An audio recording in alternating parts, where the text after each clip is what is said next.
episode 45, and we back with the 4-5, just like Jordan. Never mind, we got to go over again. I had a thing. I forgot the Jay-Z. Not like back with the 4-5. It's back like Jordan wearing the 4-5. There it is. You know how long I've been waiting to use that, and then I f***ed it up on the first one. It's crazy. What is up, y'all? This is another episode of I'm Almost Joking Podcast, and we are back with Oh, man. Keep all of this stuff in there too. I know, right? We really the should. second one. We really should. And I'm doing it again. Fuck. You know, it was laundry day, but this is what he wear on laundry day, y'all. He got a big day. lion medallion I ain't never seen. I had to do something. A matching khaki and hat outfit. You know what I'm saying? He come through. Y'all didn't even see the coat, and he talking about this laundry day. This mad at me because I'm out here being clean and fresh. And hey, I ain't mad. Oh, don't tuck the chain, bro. Let the chain out. I'm gonna tuck mine in. I ain't got my today.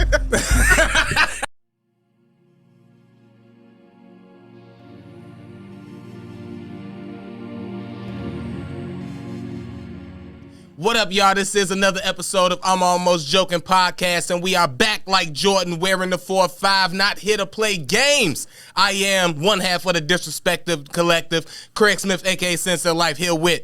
It's your boy Queese, a.k.a. Dash, and since the me's doing my 45 number since Craig just stole all my thunder. You could have done it. I thought you was going to have a different player because you usually don't come with the obvious dude.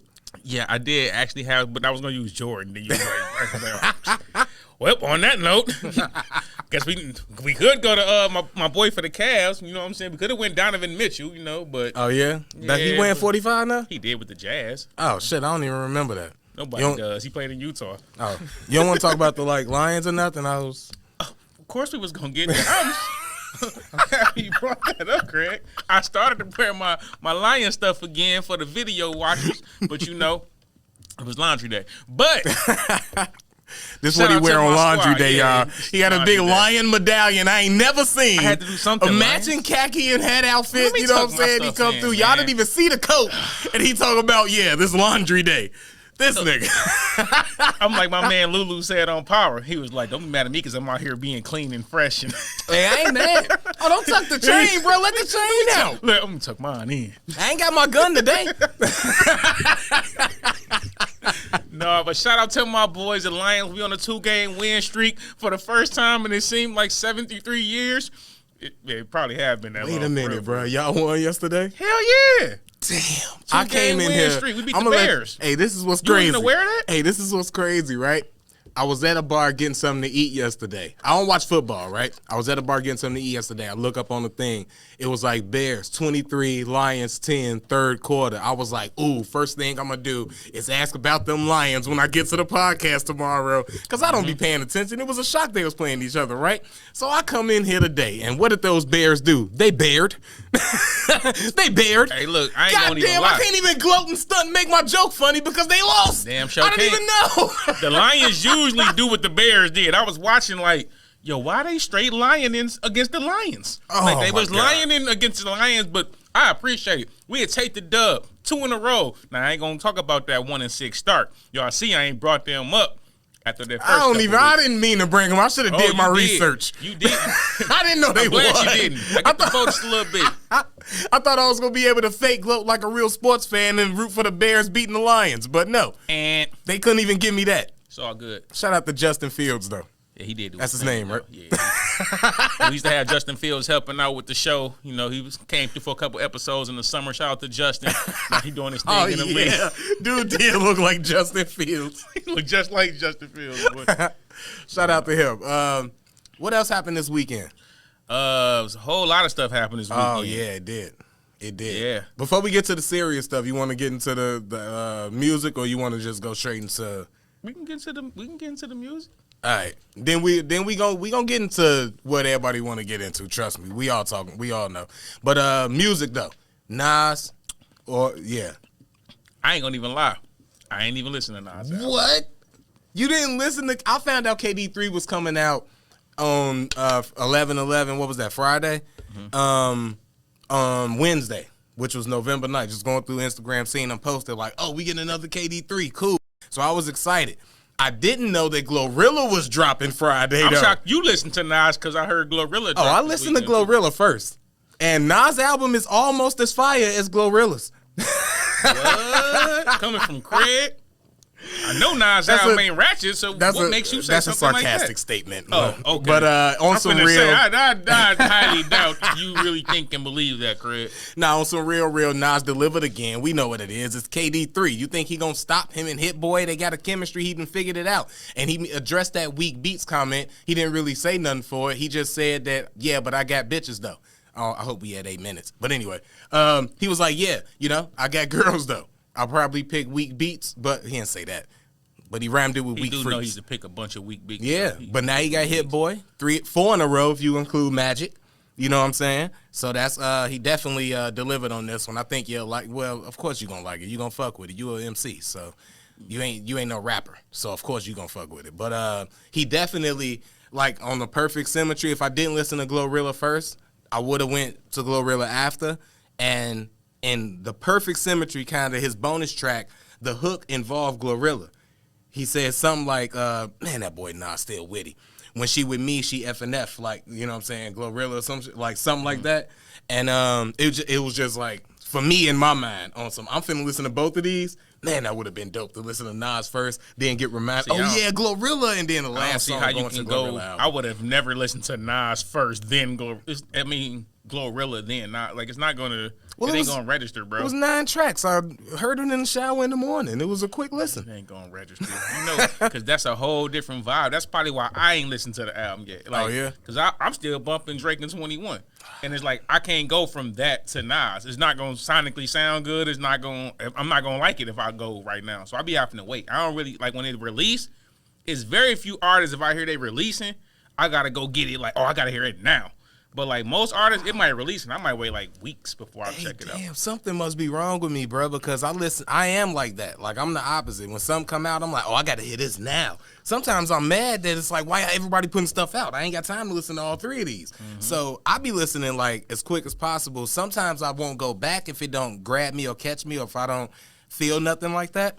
But for the most part, yeah, everything that I champion, that I say something about, I continuously listen to. I was listening to Glorilla earlier with Tyler waiting on you, and I was listening to Nas. Actually, this was crazy. Listening to Nas when I was outside, taking part of my recreations before the show, and then came in here to turn up, listen to Glorilla and Jay Fizzle. So I'll be shifting soon, whatever. I can't do that, bro. Sometimes I go rap to R&B. Like if you hear me listening to Joe Budden music, I'm depressed. Yeah, you said that. I'm hella depressed. Like you ain't gonna hear me go from Joe Budden to Moneybag Joe. You never gonna see that transition from me listening to Joey to just turn on Moneybag Joe. Like no, I'm depressed, so I need that music. I just stopped listening to music before and was like, I gotta switch into something and get out this mood because this is making me cry or this is making me down and I want something to pick me up. And I go straight into like if I'm going through this, I can remember this in my 20s, this situation specifically, and this is when I realized it. Going through a breakup and you listen to all that sad music, them songs, them R&B songs, and you be wanting to cry and you down and you hurt. I remember specifically being, throw some Gucci Mane on. You know what I'm saying? Fuck these bitches, get money, and bump some Gucci. What was it? It was something about leave me alone or something like that he had with Wu when he was with Wu the Kid and them, and that was my like breakup anthem song. Whenever I was mad at my girl or it was like that and I was like feeling that way, I throw that song on to help me forget about it. I don't do that. Like I be keeping it a buck. Like I go through stages of like if a chick hurt me, I got stages. So I need my depressed Joe Budden stuff. I need that part right where it be like, man, I'm in my feels a little bit, man. I gotta go through all my feels. By the time I get to the F that chick type joints, I'm on BS at that point. Now I'm on some bull. Like she better off just leaving me alone at that point. But like I gotta go. I can't act like I ain't in my feelings and just throw on like Glorilla. Well, I was usually fronting because I unfortunately worked with who I was dealing with or was around them a lot. So that's what I had to play to keep my mind off of around them. But I play the soft stuff at home, when I was drunk or when I could cry by myself. I'm not going to let you see me down. Yeah, you didn't affect me I play it right in front of her so she can see how sad I am. And when she come over there like, are you okay? Then I'll be like, bitch, get the fuck away from me. toxic. Nah, I don't want that. I ain't gonna lie, I was toxic. Already, and I learned that from Joe Budden. Speaking to him, like, oh yeah, you want like attention, emotion, affection. I care none. That's why it hurts so much when it's done to me. So it's like you're not gonna get mad or like so you don't love or hate me. Indifference is the worst feeling. When one of your exes feel indifferent and they don't even care about you no more, either way. I feel like all my exes don't care about me. Oh, that hurts, bro. I don't care about you bitches neither. That Actually, hurts. I'm lying. I care about all y'all. I know, right? But If I get a random like or something from an ex, or if they see me doing something and a random ex, I caringly don't care. Nah, I be caring because then I know it's like, okay, it's still. I'm never gonna pursue it, nothing like that, nothing crazy like that. But it's like. It ain't no indifference. It ain't no I don't give a fuck about you. It's like you still see me doing, what I'm doing now. To explain the difference between me and you, right? I caringly care, right? I caringly don't care. So meaning this, right? If one of my exes was to reach out, like, yo, Queese, I see you doing this. I just want to tell you I'm proud of you. I always know, you can do this thing. I would actually, in my real self would be like, I appreciate that. You ain't have to hit me up and say that. Like, I appreciate that, right? Yeah. Now, what she actually gonna get is, bitch, get the fuck out of here. Don't fucking call me no more. Like, don't fucking reach out to me. Fuck you. If you felt that way, your ass should have been doing some. I'll be on petty shit, right? Yeah. I'm gonna tell you why.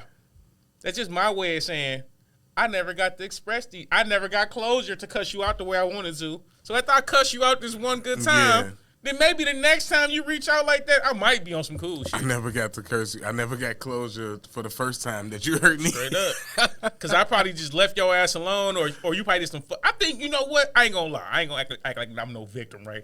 I done shitted on a whole lot of women.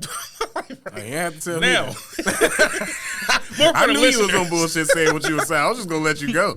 Because you my nigga, right? It has been times. Like the times when I wasn't on no BS with women, like I would say the chicks I was in relationships with, all of them, except, okay. Mm-hmm. Look, most of these situations I probably wouldn't shit, right? But the ones that I actually was treating good, the ones I actually liked, the ones I actually was like, had some respect for and shit, they'll do your boy dirty, right? But that'd be the crazy part when chicks do you dirty, is they'll just literally cut you off. Yeah. And I don't like that shit. Now, I don't care how many chicks I cut off. Don't call me no hypocrite. Don't say, Queese, you a hypocrite. You used to cut off mad chicks. Listen, that's not what I'm talking about. How do they do the cutoff, though? Like, no speaking, or they let you know you cut off? Nah, bro. These chicks, they'll just ghost you. They'll see you out. They don't know you. Like, bro, I see, I'm going to say, well, she ain't going to listen to this. It's you don't got to say it, yeah. Chick I used to deal with, right? Quit talking. Nah, I'm keeping honest. I'll also ignore her like her ass don't exist too. So I'm not gonna act like I want to talk to her because if she was ever to say hi, I'd probably be on bullshit. But my point is this, right? But she hold me to begin with. Like she ghosted me from the jump, and I tried to reach out a couple times like on some cool shit, and then she basically was like, "Nigga, fuck that shit." One time she actually said, "Nigga, fuck that shit." She a savage, nigga. But like now, if I see her, rock with her. It's like, man. Neither one of us exist. Like it's like if you put us like it could be a life or death situation and she getting mugged, and if I heard like a woman screaming like help, help, help, and I looked over and I saw her, I would just think like a dude is fighting with a shadow. Like, oh, get out of here, bro. Like, damn. That's what we different because I go over there and help. Like, oh, I'm definitely getting some pussy tonight. Man. Like when I go over here and stop this and I know who it is, it's like, oh, so how you been? Oh man, you okay? Petty. No trauma. If you hurt me, let's go. I wish you nothing but all the best hurting for the rest of your fucking life. You hurt me. Don't hurt me. How bad did she hurt me though? They all hurt me. Actually, have a bad. They hurt me. If nigga. she ain't, I don't care about the ones I ain't care about. Only thing I can say is that I never been through this, so I don't know. But so I can only assume that this will probably be too painful. But if she ain't fuck like my brother or my friend or nothing, we can get over whatever she did. Greg, you don't love these hoes. You don't love these women. I do love them. No, you don't. I do love women. You love them for which I love women. All women. Every woman I've ever dealt with. To eventually want to get married or want her to be the mother of your child. Why do that got to be love though? Love ain't what you call love just because that's what you think love is. Right there. You say what? That's the higher echelon love. Why? Why do you say? How come the higher echelon of love can't be love without that condition? That's not a condition. That is a condition. That's how much you love them. You think it's a condition. It is a condition because that ain't got nothing to do with love. Marriage ain't got nothing to do with love. What about having building a family with the woman? You can do all of that in love without having a marriage. Okay, if you don't have a marriage, where the kids at? I don't have no kids. Why you don't want no kids? Because that's a whole different thing. See? Whoever I love won't want kids either. See, that's my point. I don't want to bring no kids into this cruel, cold world. You don't even want to recreate. Didn't I tell you that? I'm trying to use some shit I told you somebody said. This type of world you want to raise kids in and leave to them after? Who knows what's going to be in the future? This type of world is the kind of world that cancel people for opinions. And I'm glad my boy Dave Chappelle actually talked about this. This is the world we live in. Yeah. Dave Chappelle, I don't know if y'all heard it. He was on Saturday Night Live, right? Yeah, Saturday Night Live. Saturday Night Live had his monologue. Very to some people controversial. I don't see what was so controversial about it. I enjoyed the monologue. Did you hear that? Did you read that monologue or hear that monologue? Oh, of course, man. I watched it a couple of times. You know me. Me too. Yeah. Shout out to Shout out to Dave Chappelle and SNL, man. It was a brilliant job. Yeah, for sure. Well, and I will say this is, I'm sure you got other things you probably want to discuss about this particular topic, but I want to discuss something that me and you were discussing off camera a couple weeks ago. And I was telling Craig, I'm like, because Craig have certain feelings and thoughts on certain things, but Craig be like, yeah, I don't want to discuss these kind of things. No, I'm gonna say why. I'm gonna explain why, because I think Chappelle did something that proved my point. Yeah. And I was like, Craig, you can discuss everything that you want to discuss as a comedian. That's kind of what bring the people in. Them hearing your perspective on topics that might be serious or might not be the most easy topic to discuss. You know what I'm saying? And then we seen the Chappelle monologue, and he was doing just that. Instead of like making like I don't want to say corny, but instead of making like an easy to digest joke about the anti-Semitic things that's been going on with Kanye and Kyrie and, you know, the people's perspective of it, he actually took it to the hard. He took the hard points of it, found a way to make it educational yet entertaining. And I think that's why Chappelle, like, outside of Patrice O'Neal, he's like one of the GOATs. Yeah, and he definitely made it a way to where it could be a talking point more so than how I'm not even gonna bring Kyrie into the Kanye thing because Kyrie technically didn't say anything, but he didn't do it the way that Kanye did it, Kyrie which too. would be you say what? They violate. Oh Kyrie. yeah, we can get to that if you want. That too. But yeah, Kanye came out way too disrespectful, and I'll agree with that. What I was gonna say about it was that from the Dave Chappelle thing, and just seeing how people is, you know, tweeting and coming out and saying, you know, this was wrong or whatever. I don't know if they listened to it all. I even seen one clip saying that if you don't want to listen to the whole 15 minutes, here's all the hateful stuff and it's just 2 minutes. So I didn't watch it, but it's like if you took the 2 minutes you talking about that you claim is anti-Semitic, or that if you just cut it up to where it could make it seem that way. I didn't watch the video, so I don't know. But the fact that was even there, why wouldn't you want to watch the whole 15 minutes to get the full context of the convo? This is exactly the point I made when we was discussing Kanye going off. He said things I didn't agree with, but I watched the whole thing, so I heard everything he was saying. Some of the stuff was just wrong. You talk to a person 3 hours, they're going to say bogus things. That's what I was saying. Nowadays, people don't see the entire totality of what somebody said. A person will clip it up, and you will see 2 minutes of a 8-minute monologue, and you think you got a perspective on what that man went up there and did. Yeah. And that's what's wrong with the world. People don't actually, it's like a TikTok culture now. Don't nobody want to watch the full-fledged film. They'll rather go to YouTube and see, like, okay, what was the highlights? They don't watch the whole game. They'd rather go to ESPN and see what was the highlights. And it's also like when there's Dave Chappelle and you already don't like him and you already label him as something, you only looking for that. So when he go up there and he speak, you're not going to look at it like it's comedy or it's a monologue or it's supposed to be, you know, some comedic effect to it. And what I wanted to say, like, from it, I'm trying to remember what everything that I wrote down. But with that whole thing and with this whole discussion and with everything that's going on, it's a learning moment and it's a missing opportunity for a learning moment, because the way that they're paranoid about the rhetoric that may get spewed from people in power, and I totally understand that because history can repeat itself, and I know where that paranoia comes from because of what, people been through and that not wanting to happen again. Totally understand that, and I get that. But I also want to say that when it comes to black people, we are living in the remnants of slavery. Like, we currently living in that. It's stuff is redlining, is like affirmative action having to be passed. It's things. Tennessee just passed prohibiting slavery as a punishment. Like, this year, it was on the ballot, like mid-elect. Like, that's crazy. That would never be on a thing or on a voting part for any other group, for anything that was, a remnant of any past atrocities, and get a 20% no on abolishing it. And we living in that and have to deal with that. I don't think and I say that slavery isn't as far away. But that's what I'm saying. So it's like, and us having to live with that and deal with that, okay.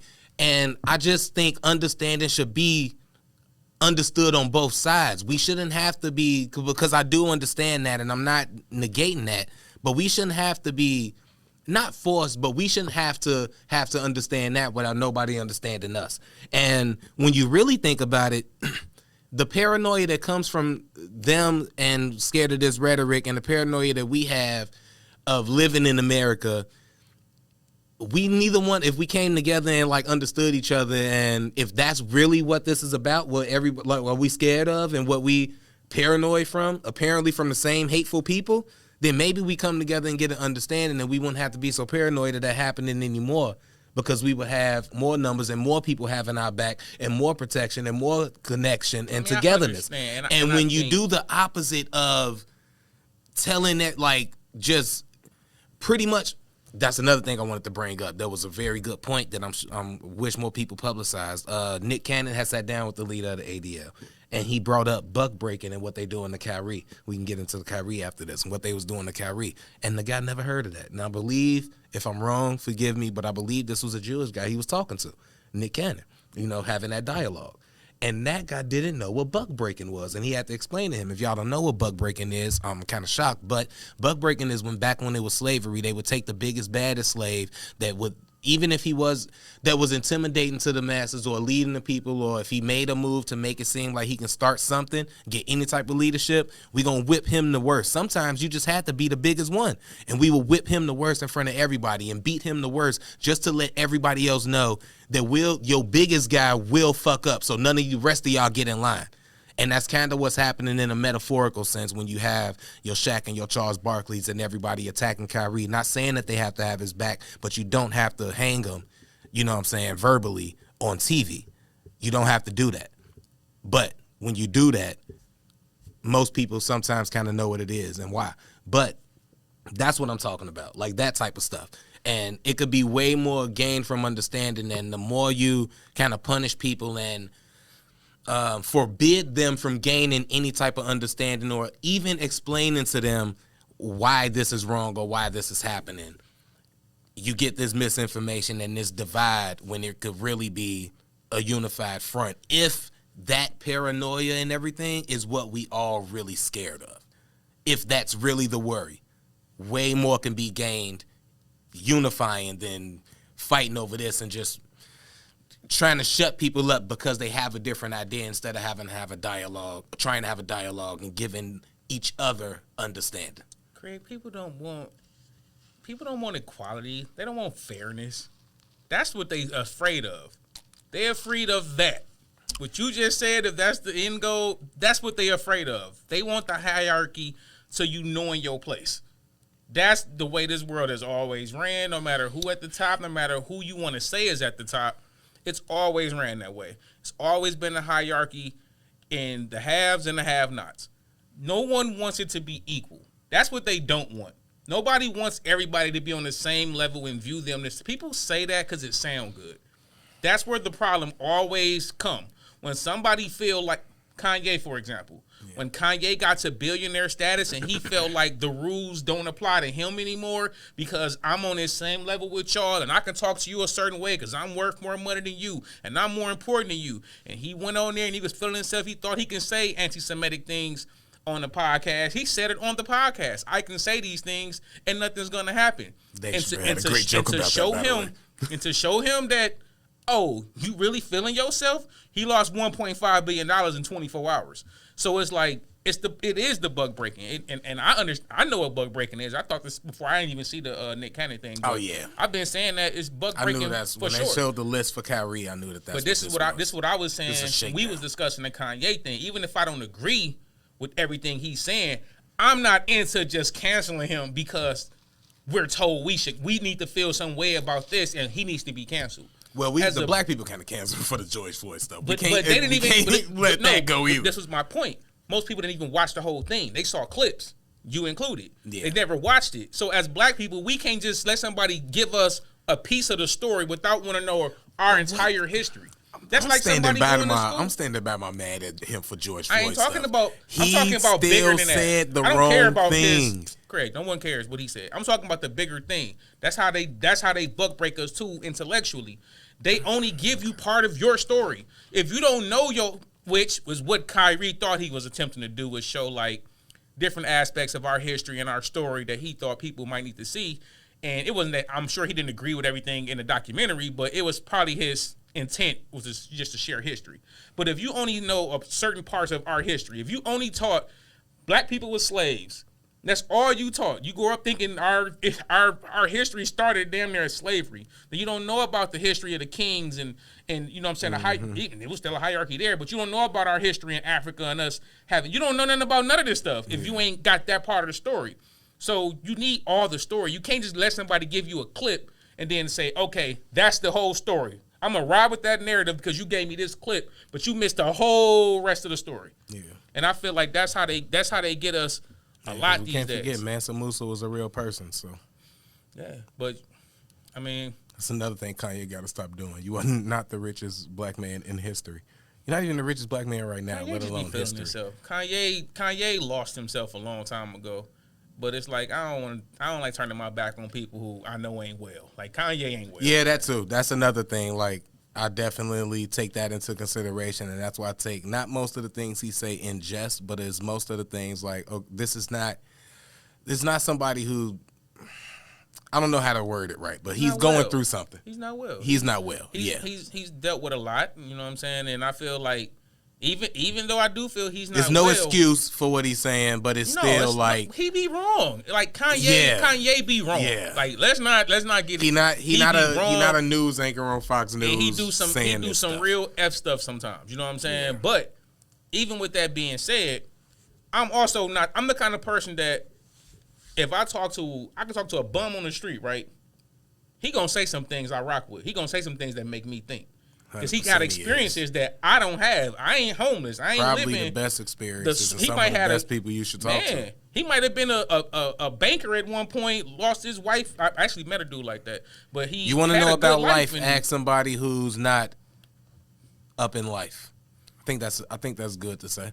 Yeah, you know, on some not preventative measure stuff, but if you just want to know, I mean, it can't because you can take it how you might hear about their life and be like, nah, that sound lit. Oh, I'm doing that right now. You know what I'm saying? So, but you can, if you want to know about life, you can know from them because it's probably gonna be a more realistic. You know, you're probably gonna be able to relate more to them than you would if Diddy told you about his life, or if Robert Kraft told you about his life. You know, Robert Smith, the actual richest black man in America, told you about his life. Yeah, sometimes your life might be similar to his. He probably grew up poor. I just feel like information comes from all over the place, so it's kind of ignorant to like shut down information. So Kanye gonna have experiences that I ain't never had. I ain't no billionaire, so some of that stuff he talking about you can't write off. Some of that stuff is real. Like you can't write off all that stuff he talking. Now some of that stuff he talking, he just be wilding out being Kanye. But I got friends like that. Like sometimes they get to a point where you be like, all right, bro, like you doing too much. Yeah. I ain't gonna cancel them. Like, you know what I'm saying? Yeah. It's just like, bro, you tripping.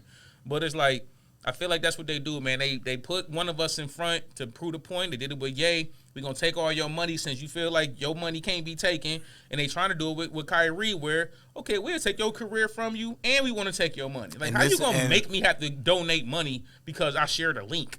Yeah, and I donated the money before you made me donate the money and they gave it back. Not only that, I do a lot for a lot of people. But you know why they gave it back, right? I need all of y'all to ride for. But you know why they gave it back? Kyrie. You know why they gave it back? Because he didn't really apologize or something like that. They didn't feel he was sincere. That's bug breaking. That's another form of it. Nah, I don't like the way I don't like the way you said that. After you do here, take this back. Do it right again, N-word, and then maybe we'll think about it. Not only that, after you do those 5 things, go sit with your boss to review to him what you learned, and he will give you the okay on if you can go, hey, bro, I'll never dribble the ball again. And that's what they're trying to do. I'll never dribble the ball. I will go to China and make so much money right now. Like, if it comes to that, you know how many leagues I can go play in? If y'all drop me out of here, I'm still good. I'll go win 80. He'll be Stephon Marbury Steph 2022. What is y'all talking about? But that's the point. Whenever somebody's coming to they strong, they standing on their grounds, nobody have their back. Stephon Marbury. What's Dwayne Wade? Hey, call Dwayne Wade. Get some Lee Nangs.